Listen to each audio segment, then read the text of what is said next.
Maureen leaves the nunnery and gets picked up by a sleazy musician heading out west for fame and fortune. Stuck in the rain, he attempts to assault her. She escapes. Stupid bitch! You could have been coming instead of going! Dwayne arrives at the Bates Motel. He meets Norman. You know, you ought to keep that register closed. Somebody will steal you blind. Wouldn't get very far in what's in there, I'm afraid. Business slow? Well, you're my first customer of the day. Or did you just stop in for directions to the interstate? Well, it's an entrance. No, actually... The dialogue is heavily ADR'd and strangely fast. Oh, no, it's not bad. It's just slow. Does this remind you of anything? Oh, hi, Johnny. I didn't know it was you. How much is it? It'll be $18. Here you go. Keep the change. Hi, doggy. You're my favorite customer. Thanks a lot. Bye. Norman seems to be acting more like in the first one. That more childish, nervous vibe. Is he regressing? Or did Anthony Perkins have more control over his performance in this film since he was the director? I'm a singer. But I wouldn't mind filling in until you found somebody permanent. I just won't be staying around too long. No one ever does. This sheriff feels like he comes from Mayberry. He defends Norman's reputation from this sassy female reporter. Norman Bates has had enough garbage dumped on him. Just leave him Afternoon, Sheriff. alone. The past is never really past. It stays with me all the time. It's always there, throbbing inside you, coloring your perceptions of the world and sometimes controlling them. But that's my point, Norman. Take Mrs. Spoole's disappearance. What if some well-meaning citizen got the idea that you had something to do with it? Notice how they portray the flashback in black and white, to subtly imply the second movie is now a classic like the first. The reporter's name is Tracy Venable, one letter away from venerable. A little bit of wordplay there. Norman is distracted by Maureen, who reminds him of Marion Crane, the same initials. I like how they call her lady instead of woman. Have you seen this broad? Working hard, the musician Dwayne hears Norman playing piano. Then he runs into Maureen again. Norman is distraught. His mother taunts him about getting rid of Mary. No! Then maybe I will. We see parallel scenes of Norman and Maureen being haunted by their past, coloring their perceptions in the future/present. Norman spies on Maureen in the shower and acts like he's never seen a naked woman before. In a clever twist on the classic shower scene, Norman, dressed as Mother, goes in to kill Maureen, only to discover that she slit her wrists in the tub. When Maureen looks up at Mother, she sees Mother Mary instead. From Maureen's vision, we pull out of Dwayne's wide-eyed gaze, seeing his own vision, a vision of dollar signs. The reporter offers him money for info, then gives him some info of her own. You think he off this spool, broad?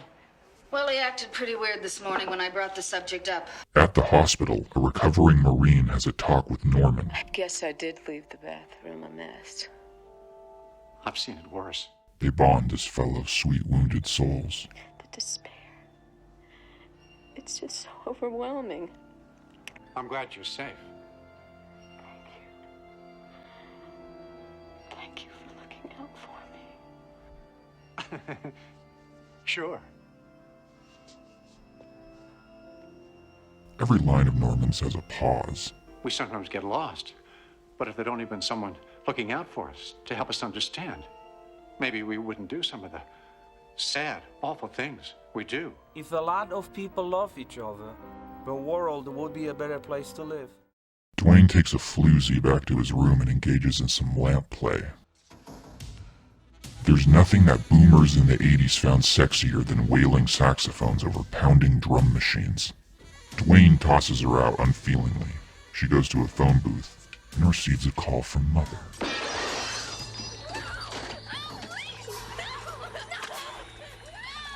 Having a talk with the priest, Maureen reinterprets her vision of Mother Mary as a second chance given to her by God. Twice she's tried to kill herself, and twice he saved her. Norman makes a date with Maureen, saying she's a nice girl.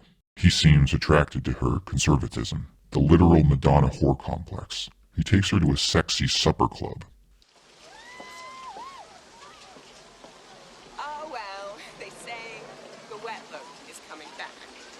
they don't.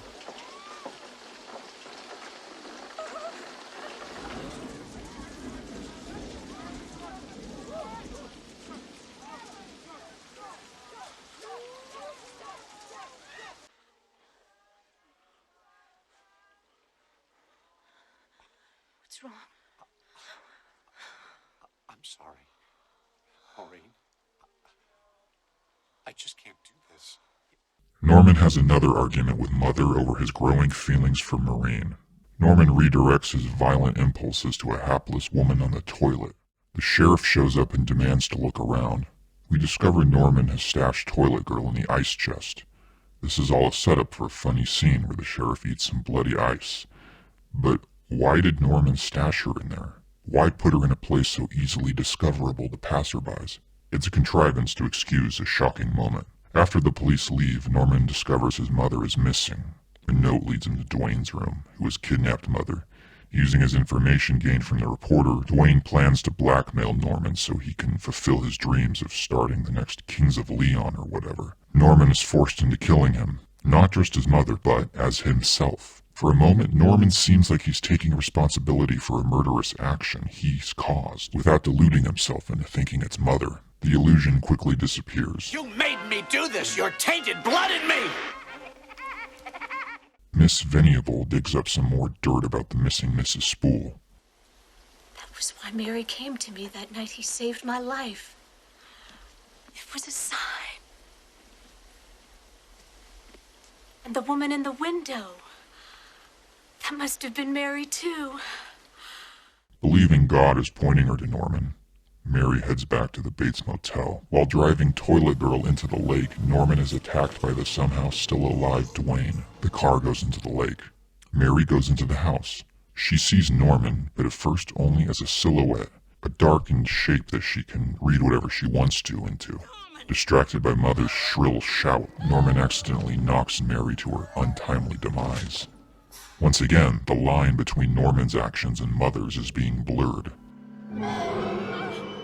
The reporter reveals the truth about Mrs. Spool. Mrs. Spool was your aunt, Norman. She was in love with your father, but your mother stole him away from her! Mrs. Spool killed your father in a jealous rage and kidnapped you when you were just a baby! It's a good reveal, partially ruined by the unnecessarily shrill shouting delivery. The revelations about Spool seem to reach Norman. He turns the knife on his fake mother, finishing her off once and for all. A disappointed sheriff escorts Norman to the police car. Good God, son. You'll never get out again. They're gonna have you locked up forever. But I'll be free. I'll finally be free. Mother may be dead, but Norman has not broken the delusion that she is still a part of him. He takes out her hand and strokes it.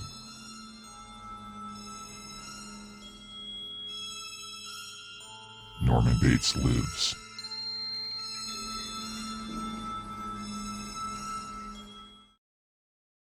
Psycho 3 is a film about belief and delusion. The 1980s were a time of the rise of the religious right, a new generation of born-again Christians who wanted to create new meaning for their lives. Maureen is one of those lost cases, but so is Dwayne. Dwayne is following what he believes is his own destiny, to be a rock star. Oh, I have ambitions. Dreams. But dreams don't come cheap these days. And he's willing to do anything to make it come true. Notice how every character sees something different when they look at the shadowy form of Mother. Maureen sees a second chance, a sign from God that she is on the right path. Dwayne sees a bargaining chip, a way for him to manipulate his way into fame and fortune. His dreams are revealed to be a delusion. Norman even mocks him for being stupid enough to think he could bargain with someone as crazy as him. The reporter sees a story, and digging around sees the mummified corpse for who she really is. A crazy old woman suffering from her own delusional belief that she was destined to be Norman's real mother. Finally, there's the person at the heart of the story. Norman looks at Mother and sees a controlling presence that he can blame for his own unspeakable actions, a living scapegoat that allows him to never have to fully take responsibility and to come to terms with his own action, much like a religious zealot can always blame the will of God. Norman seems destined to forever live in the shadows of his own belief. For Norman, Maureen is a living personification of the past. He doesn't see her for her, rather as some kind of ideal. The same ideal nearly every woman he's encountered has represented, his inability to develop a healthy sexual and romantic relationship, forever stunted by his twisted feelings about sex, love, and his own mother. I was for you, Norman. Believed in you. Seen through that lens, Psycho 3, like its predecessor, is a surprisingly restrained sequel in what might be the classiest horror franchise of all time. Sure, there's gore, sleazy touches here and there, but we can chalk that up to the era and the meddling producers who wanted to catch some of that Friday the 13th audience. Perkins' direction brings an interesting flavor, with Italian horror-influenced touches.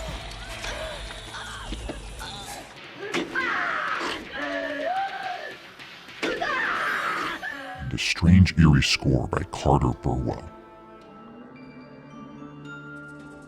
Let's talk about Anthony Perkins. He was reluctant to return to the role of Norman Bates, a role that had made him terribly typecast. Worse still, typecast as a loon, as a man who dressed up in women's clothing, which, when the film was released, nobody could take seriously.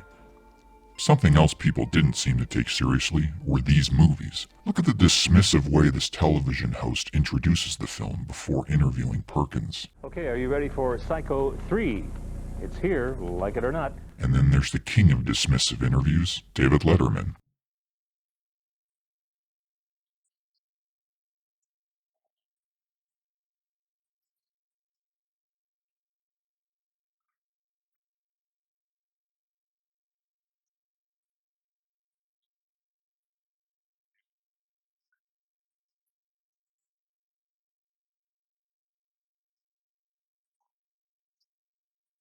I admire that Perkins fights back every step of the way at the glib tone.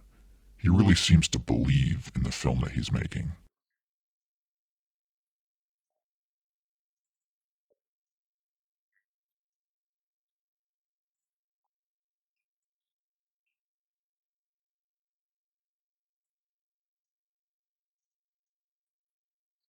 For Perkins, it was only when he started thinking of the character as a nuanced victim, with his tragic Achilles heel as his own version of Hamlet, that he saw the depth he could bring to it, and perhaps a touch of redemption for Norman.